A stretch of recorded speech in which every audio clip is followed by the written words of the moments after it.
वो प्रोसेस कौन से थे जिससे ये पर्टिकुलर इवेंट हुआ। ठीक है, तो यही जो है इस जो है इस प्रोसेस को मैं यूज करूँगा अपने लेक्चर में।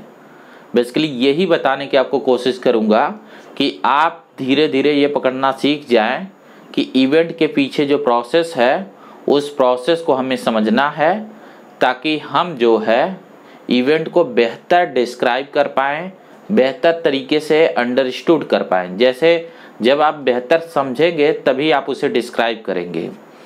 इस बात को कुछ ऐसे समझिए कि जैसे मान लीजिए आप एक मूवी देखते हैं, ठीक है, जो आपको बेहतर समझ में आती, कोई मूवी देखे बेहतर थी। अब उस मूवी को अगर मैं कहूँ ना कि किसी अपने फ्रेंड को बताइए, तो आप पूरी स्टोरी बता देंगे, एकदम माइन्यूट से माइन्यूट स्टोरी बता देंगे। उसमें क्या हो रहा था, कैसे हो रहा था, उसके जितने एंगल से आपसे क्वेश्चन पूछे जाएंगे आप बता पाएंगे, क्योंकि आपकी अंडरस्टैंडिंग थी, आप अंडरस्टूड कर गए थे, आप उसको समझ पा रहे थे कि एक्चुअल में ये जो मूवी का पूरा इवेंट था उनके पीछे प्रोसेस क्या थी, वहाँ तक आपकी अंडरस्टैंडिंग थी। लेकिन अब उसी में कोई जो है, जैसे आप आजकल बहुत सारे लेक्चर हैं, तो आप किसी जब स्टडी के टॉपिक को, किसी डॉक्यूमेंट्रीज को देखते हैं तो शायद आप उतना बेहतर तरीके से एक्सप्लेन न कर पाएँ, और उसकी वजह होगी कि आपके अंडरस्टैंडिंग प्रॉपर नहीं होगी। तो अंडरस्टैंडिंग का सारा खेल है, जितना बेहतर आप समझेंगे उतना बेहतर आप एक्सप्लेन कर पाएंगे, चाहे वो वर्बल एक्सप्लेन करना हो, चाहे वो ऑब्जेक्टिव आंसर देने हो, चाहे सब्जेक्टिव में एक्सप्रेस करना हो, चाहे जब आपके पास ओपिनियन होगा, जब आपके पास एक अच्छा व्यू होगा, तो इसको आप यूज कर पाएंगे। जैसे आप ऐसे राइटिंग करना चाहते हैं, तो अगर आपके पास व्यू ही नहीं, जैसे आपको ऐसे में टॉपिक दे दिया जाए कि नेशनलिज्म जो है 21st सेंचुरी में कितना रेलिवेंट है, ठीक है, अगर ये टॉपिक पे आपको ऐसे लिखने को दिया जाए तो नेशनलिज्म आप पढ़ेंगे कहाँ से? हिस्ट्री में ही पढ़ेंगे। वो भी कहाँ पढ़ेंगे? वर्ल्ड हिस्ट्री में पढ़ेंगे। अगर आपने वर्ल्ड हिस्ट्री को छोड़ दिया होगा तो शायद उस नेशनलिज्म के टॉपिक को लिखते वक्त आप जस्टिफाई नहीं कर पाए। अब उसके लिए आप जो है एस्से को अलग से नहीं कहीं पढ़ेंगे, एस्से के लिए कोई टॉपिक थोड़े होता है।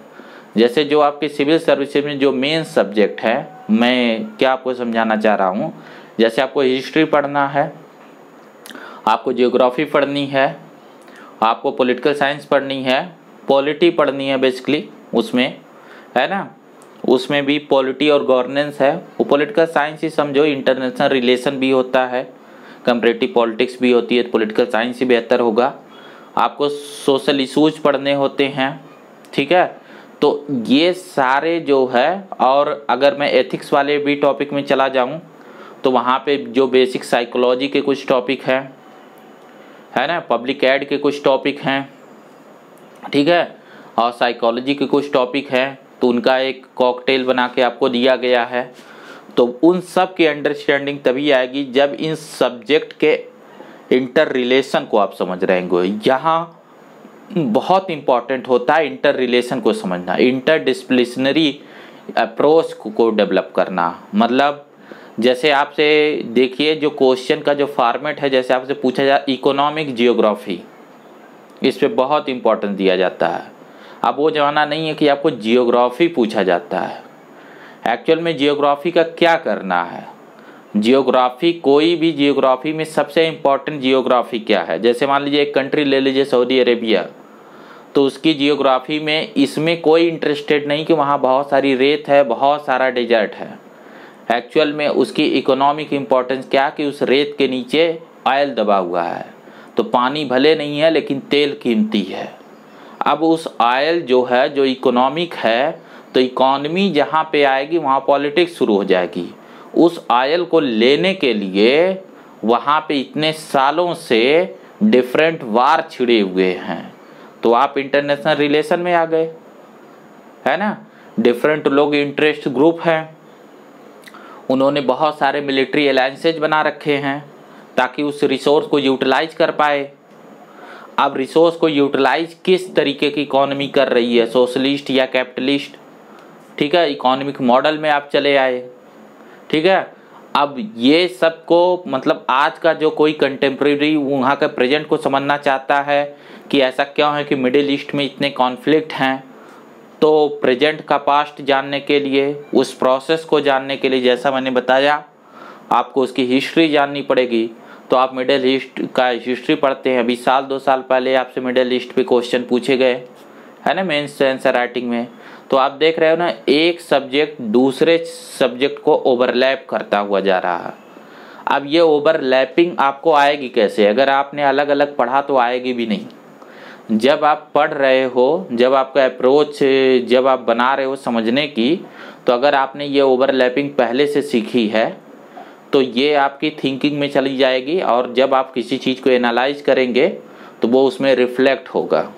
और एक्चुअल में एग्जामिनर वही चाहता है कि वो रिफ्लेक्शन आए जब आप चीज़ों को बता रहे हों, चाहे इंटरव्यू में बोर्ड मेंबर के सामने, चाहे आप कॉपी में जो है आंसर राइटिंग के फॉर्म में, तो वो चीज़ें रिफ्लेक्ट हों, ठीक है, वो बातें निकल के आएँ, वो दिखे कि आप एक डिसिप्लिन को दूसरे डिसिप्लिन से इम्पोर्टेंट समझते हैं। इसका मीनिंग ये होता है ना कि एक्चुअल में जब आपको कोई भी सिविल सर्वेंट के लिए अगर आपको क्वालिफाई करवाया जा रहा है तो आपको डिसीजन लेना है। अब वहाँ पे जो है जब आपको डिसीजन लेना है तो आपको जितनी एक फील्ड को दूसरे फील्ड से मैच करके जितना बेहतर आपकी अंडरस्टैंडिंग होगी उतना बेहतर क्विक आपका डिसीजन होगा, ठीक है। खैर उस पर हम छोड़ते हैं।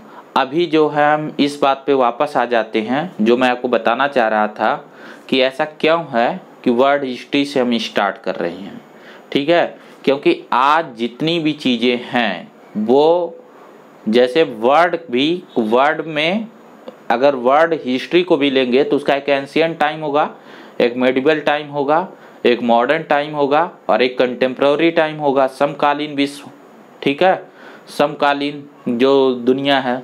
तो जो समकालीन विश्व है उसमें जो है कंटेम्प्रेरी जो है उसका फॉर्मेशन कैसे हुआ है, तो उसके बैक में जाना पड़ेगा, उस प्रोसेस में जाना पड़ेगा कि वो प्रेजेंट का पास्ट क्या है। तो प्रेजेंट का जो पास्ट है उसी को हम वर्ड हिस्ट्री बोलते हैं। तो वर्ड हिस्ट्री में सब नहीं पढ़ना है।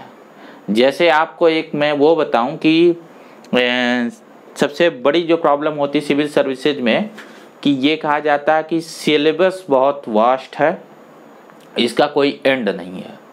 एक्चुअल में बात ये है कि ये तो ठीक है कि आपको बोला जाता है कि आप जो है प्रीवियस ईयर के पेपर और क्वेश्चन को देखिए, उनके बेसिस पे पढ़िए, ठीक है।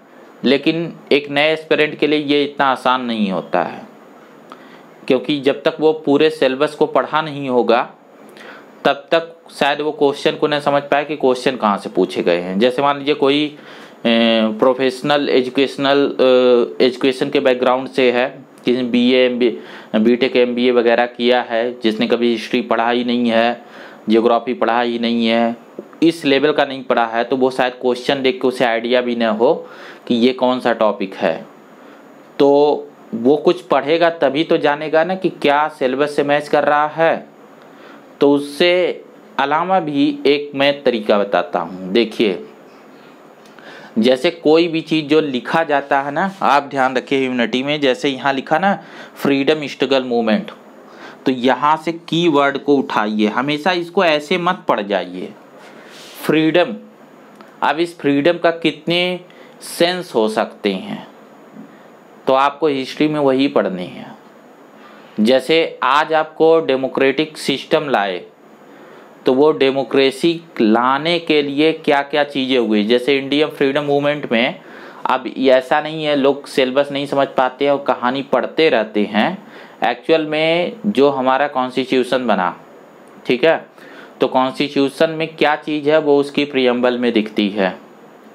अब प्रीएम्बल में जैसे फ्रीडम ऑफ एक्सप्रेशन है, तो फ्रीडम ऑफ एक्सप्रेशन हमने अपने कॉन्स्टिट्यूशन में अडॉप्ट किया, तो फिर वही चीज़ को आप खोजिए, क्या हिस्ट्री में कोई ऐसा मोमेंट, कोई एक ऐसा जो है इवेंट है जो फ्रीडम ऑफ एक्सप्रेशन से रिलेटेड है। तो आप पाएंगे जो रॉलेट एक्ट था, उस रॉलेट एक्ट में जो है फ्रीडम को बहुत ज़्यादा कर्टेल किया गया था, जो प्रेस के लिए वर्नाकुलर एक्ट था जिसमें प्रेस को सेंसरशिप लगाई गई थी।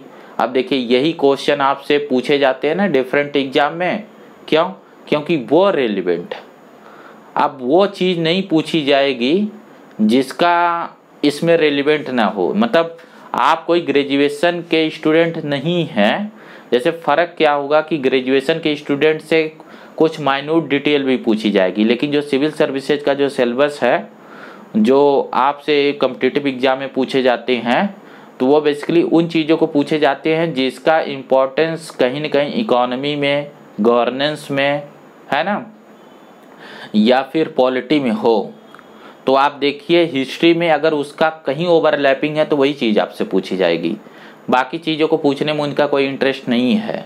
इस तरीके से अगर आप देखेंगे पेपर को और सिलेबस को, तब आपको समझ में आने लगेगा कि एक्चुअल में इसमें इम्पोर्टेंस क्या है। जैसे आप सिलेबस देखिए तो बस लिखा होगा Indian history and world history, Indian geography and geography of the world, ठीक है। तो आप टोटल मत पढ़िए, उसमें वो चीज़ पढ़िए जो जिसका रिलेवेंट बन रहा हो, जिसकी रिलेवेंस हो। और वो कैसे आप जानेंगे किस चीज़ का रिलेवेंस है, ये कैसे आपको पता लगेगा, तो वो तरीका मैं बता रहा हूँ। तो ये जस्ट इंट्रोडक्शन का लेक्चर है और इसमें मैं यही बताना चाह रहा था कि आपका अप्रोच क्या होना चाहिए जब आप जाएंगे, और मैं क्यों वर्ल्ड हिस्ट्री से इसे स्टार्ट करना चाह रहा हूँ। इसके नेक्स्ट लेक्चर में मैं एक टॉपिक को इंट्रोड्यूस करूँगा वर्ल्ड हिस्ट्री का ही, जहाँ से हम आगे कंटिन्यू करेंगे। Thank you.